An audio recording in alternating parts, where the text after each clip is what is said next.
35, 355, 0. D'accord? Et après, c'est ça.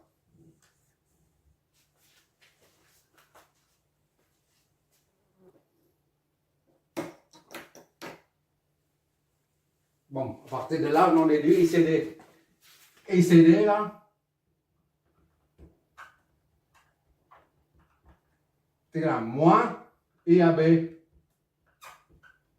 sur N. Moins ça. Moins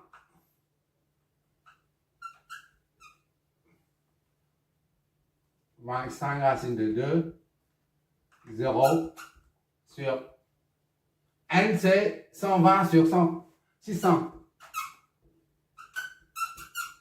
D'accord? Qu'est-ce que ça nous donne?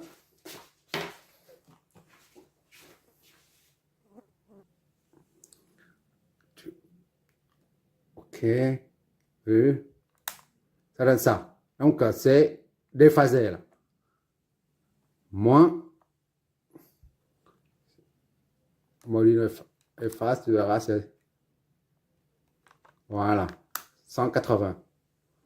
176 et 180 degrés. Donc, tout ça. Là, c'est égal à moins 116.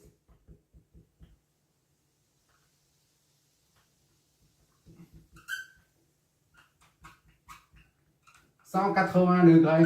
Donc, I, CD est égal à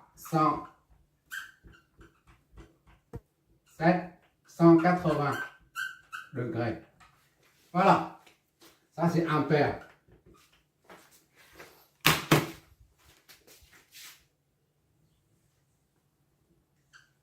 Là, c'est avec la phase. Ça, avec la phase aussi.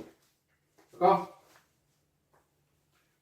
Bon, on va se servir de la loi des nœuds à ce niveau-là, au nœud A. On a V1, I2, I1 plus I2 est égal à I0. Tu vois des nœuds là?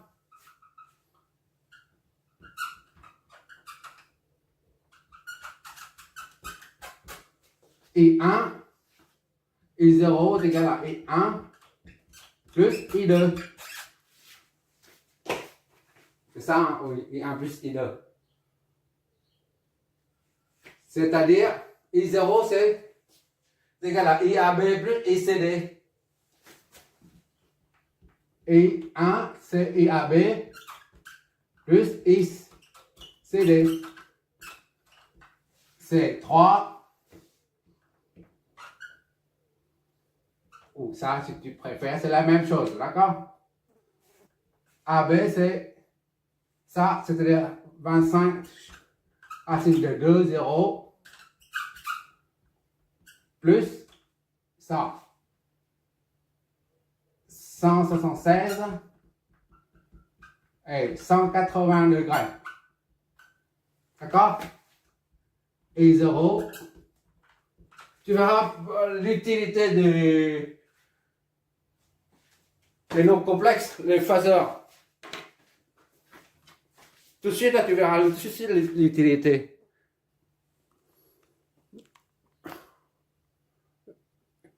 « 25 racine de 2, phase 0, plus ce qu'on vient juste de trouver, ICD. » D'accord?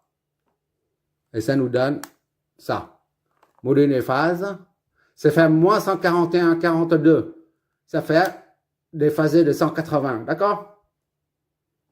On va noter tout ça.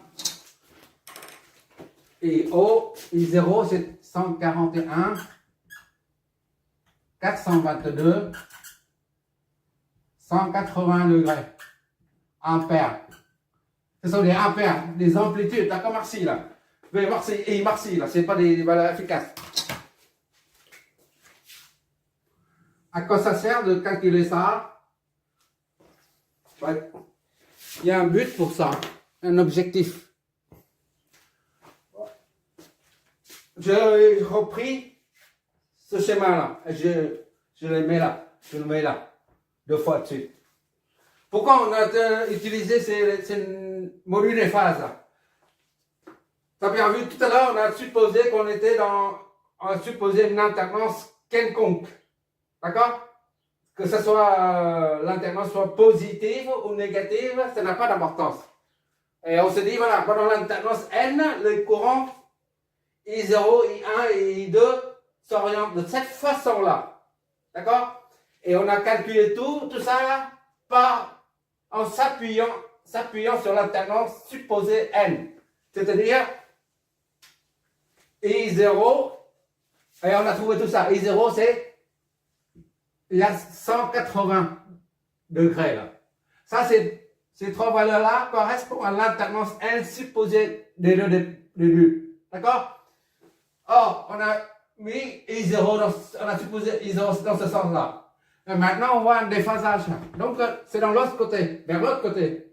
I0, c'est comme ça. D'accord? I0, c'est comme ça. C'est 0 degré. C'est 141,4 et 0 degré. D'accord? Parce que dans le sens contraire. Et ICD, c'est 180. C'est dans le sens contraire. Il y a un déphasage. Ça, c'est pendant l'alternance N. D'accord? 180 ICD, on a supposé CD dans ce sens-là. Maintenant, il faut réorienter. ICD ou ici, c'est la même chose. ICD. C'est 176, 700. Allez, hop. 0. Tu te rappelles tout à l'heure, on a supposé IAB 0 là. La tension aussi là, c'est 0 là. Et enfin, IAB. IAB, c'est d'ici à là. IAB, il n'y a pas de l'inversion du sens du courant AB. AB, c'est I1 là. Donc, IAB va comme ça. Toujours de A vers B. D'accord? IAB. AB. Voilà. Là, 35,355, 0. Voilà. Ça, c'est l'alternance N. N. D'accord? Et maintenant, l'alternance N plus 1, et bien c'est, tout ça change. N plus 1, alternance N plus 1. D'accord? Et bien, ça va dans l'autre sens. Parce que le courant sinusoïdal, d'accord? Plus, moins, ou moins, plus. Maintenant, c'est I 0, c'est dans ce sens-là. 141,4. C'est ça, hein, 42. Et 180 degrés. Ça s'inverse. Et là, ça sort. Ici, là. Et CD est égal à 176,700. 180. D'accord? Et là, ça fait vers le haut. Et AB. Maintenant, c'est 0. 180 aussi. AB est 35,355. 180. C'est-à-dire l'alternance N, le courant, pendant l'alternance N, le courant I, somme, est égal à ça, plus ça. D'accord? L'alternance N plus 1, c'est pareil. ICD est égal à ça, plus ça. Pourquoi on doit détailler tout ça? Parce que dans un autotransformateur, il arrive très souvent de voir un autotransformateur où la bobine, le diamètre des câbles de la bobine primaire ou secondaire sont différentes à cause de l'intensité qui circule dedans. Tu vois, bien ici, il n'y a que 35 ampères. Ici, il y a 176 ampères. C'est beaucoup. Ça signifie que le diamètre de la bobine, le diamètre de chaque conducteur La bobine est comme ça, là. Voilà.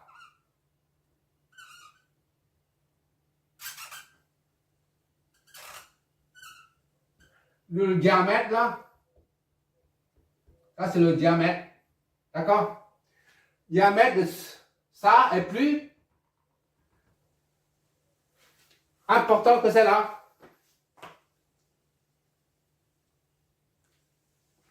On voit très souvent dans un autotransformateur, le diamètre des câbles est différent d'une bobine à l'autre. Et seulement avec le déphasage qu'on voit, avec lorsqu'on calcule avec ça, on voit mieux. La première fois que j'ai ouvert un transformateur, autotransformateur, j'ai vu que le diamètre des fils ici là qui forment la bobine ici là est différent de celui qui forme la bobine du primaire. Et j'ai pas compris pourquoi. Et maintenant, grâce à ça là, on voit ICB. Tu vois là, avec la supposition, on a I0 est égal à ça, ICD plus AB. D'accord? Mais une fois calculé les phases, mourir les phases, ça ne correspond plus du tout à ça. C'est plutôt ICD qui est la somme de ça plus ça. D'accord? ICD est égal à la somme de ça, de I1 plus I0. ICD est égal à la somme des deux là. ICD qui sort est égal à la somme des deux qui entrent. D'accord? 141,4 plus 35,3 c'est égal à ça. D'accord? Mais on a supposé dès le début que I0 est égal à I1 plus ICD. D'accord? La supposition est fausse, mais il faut bien supposer, il faut une base dès le départ. On s'appuie sur la base pour raisonner. Donc, dans l'avenir, si tu ouvres un autotransformateur et tu vois que les diamètres des câbles sont différents, les diamètres des bobines sont différents, eh ben, tu n'auras pas de surprise. D'accord? Maintenant, la puissance maxi. On sait tout de suite, c'est ça, VF, on a dit VF fois IF, c'est ICD fois VA. On a fait tout à l'heure. Bon, je vais effacer ça.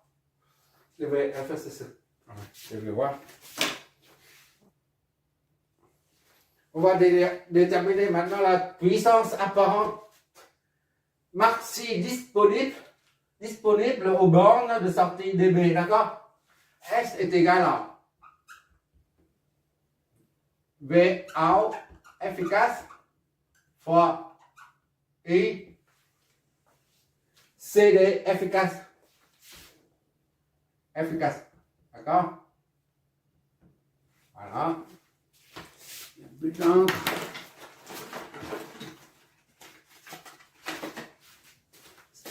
ICD efficace. Ah, c'est misère, c'est la misère.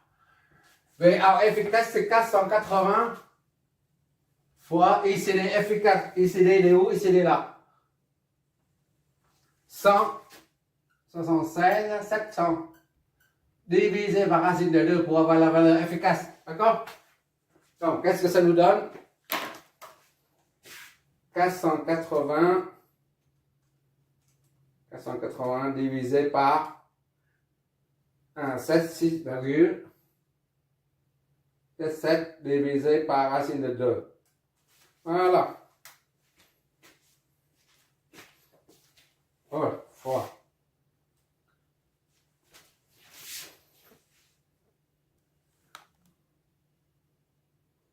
Vu.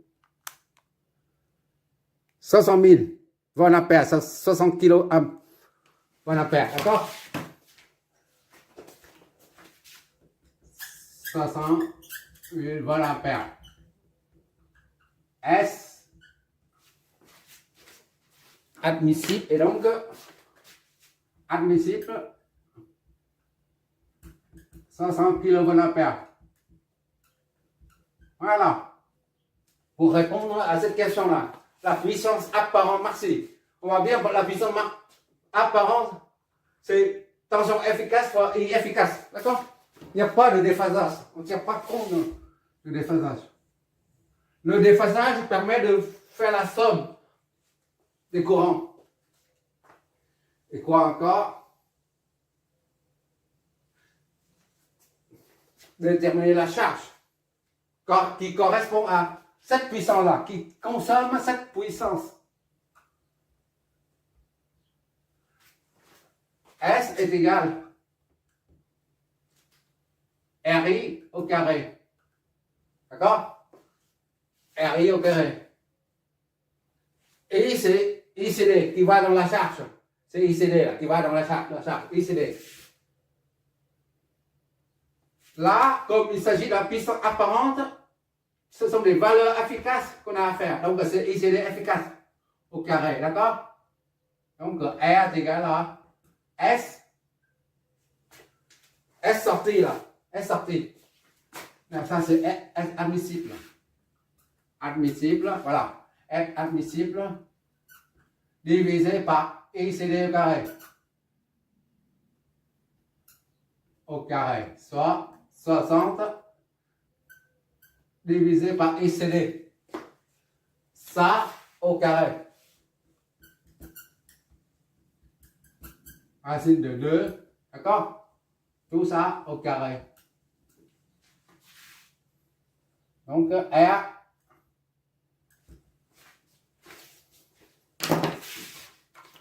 On va vérifier. Voilà, ça va nous donner la valeur de la charge, la valeur de résistance de charge. 3,84. D'accord?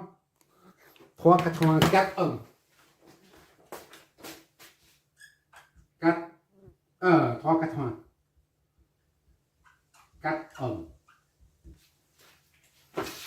Qu'est-ce que ça signifie, cette valeur-là, en fait? Plus la résistance est petite, plus le courant qu'il a parcourt est grande. Quand la résistance devient de plus en plus grande, l'intensité du courant ICD diminue.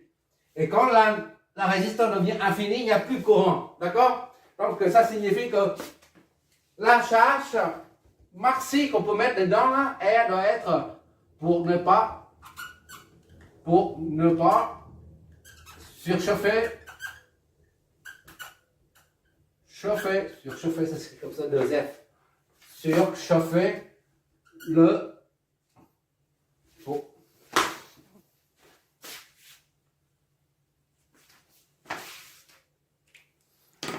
pour ne pas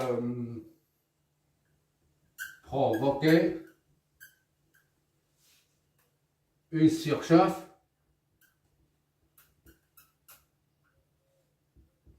excessive des deux enroulements du transformateur.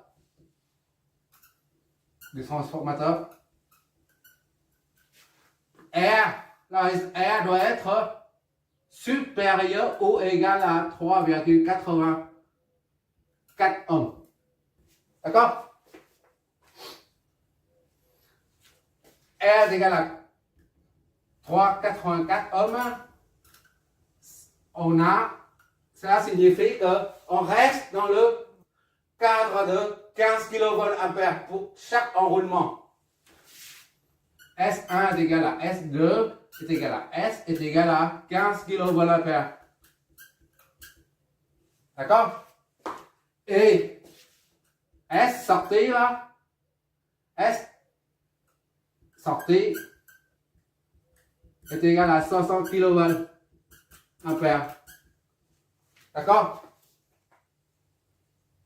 Autrement dit, on a quadruplé la puissance du transformateur conventionnel qui est de 15 kVA. Normalement, on n'a que 15 kVA. disponible. Mais là, grâce au câblage en autotransformateur, on obtient 60 kVA à la sortie. D'accord? On a quadruplé en fait.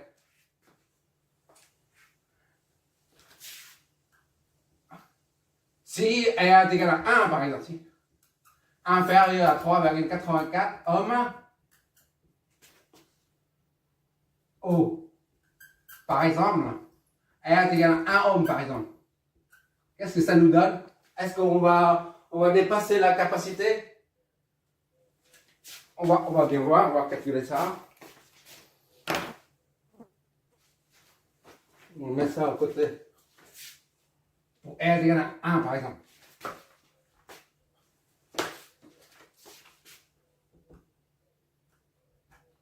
R est égal à 1 ohm. Alors, on a là. C'est un rapport de 3, puisque R est égal à 1, ça signifie qu'il y a un rapport de 3,84. R est égal à 3,84 ohms. On a S1 est égal à S2 est égal à 15. D'accord? Kilovoltampères. Et la sortie, S sortie est égal à 60 kVA. Ça, j'ai juste recopié en haut. Et maintenant, pour R est égal à 1, R est égal à 1, ça signifie un rapport de division. 3,84 divisé par, ça c'est ohm, divisé par 3,84, ça donne 1. D'accord? En conséquent, il faut multiplier ça par le même coefficient. R1 est égal à R2, S1 est égal à S2 fois 15 kVA fois 3,84. D'accord? Et sortie, c'est S sortie est égal à 60 fois 3,84. Qu'est-ce que ça nous donne? Pour R est égal à 1 ohm, on a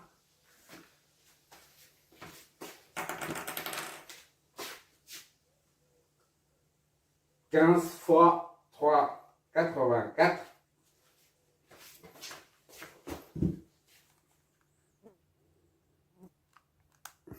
57, d'accord? 57,6. S1 est égal à S2, d'accord? 57,6. Donc supérieur à S là. S qui est 15. Supérieur à 15 kVA. S sortir 60 fois 3,84. 60 kVA fois 230,4 kVA.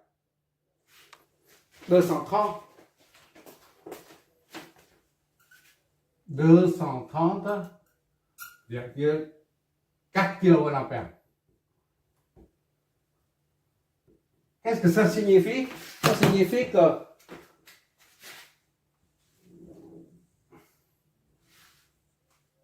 pour que lorsque R est égal à 3,80 supérieur ou égal à 3,84 ohms, le transformateur ou l'autotransformateur, c'est pareil au même, fonctionne normalement. Il n'y a pas de surchauffe excessive. D'accord? Mais dès que quand la résistance de charge est à 1 ohm, et ben ça dépasse complètement là. C'est 15 kVA seulement. Mais là, il va tirer parce que le courant sera trop important. La puissance au primaire comme au secondaire extra est égale à 57,6, c'est supérieur à 15 kVA. Ce qui provoque une surchauffe. D'accord? Et le transfo sera détruit. Les deux enroulements seront détruits. le constructeur nous donne ça pour dire, voilà, il faut limiter la puissance non pas à la sortie, mais la puissance de chaque absorbé ou fourni par chaque enroulement du transformateur. Là, ça correspond à ça et ça. La puissance emmagasinée par chaque bobine est limitée à 15 kVA. Ici, on a 15 000 VA, d'accord? Ça, c'est bon. Et on obtient 60 kVA. On n'a qu'à quadrupler la capacité réelle. Mais ça provoque pas de surchauffe. Tandis que là, si on règle la charge à 1 ohm seulement, alors là, on obtient 230,4, mais quelques secondes seulement. Parce que après, ça va court-circuiter à cause du, comment dire, la peinture on appelle ça, c'est pas la peinture, mais c'est une, bref, c'est la peinture de couleur rouge ou rouille qui enveloppe tous les bobines. Là. Les bobines seront grillées à cause des 57,6 qui est supérieur à 15 kVA fixé par le constructeur. D'accord? Voilà, à mon avis, tu as bien assimiler le truc. Comment faire pour en déduire? Primo, c'est là les courants. Là. Donc, au début, on a supposé I0 est égal à I1 plus I2.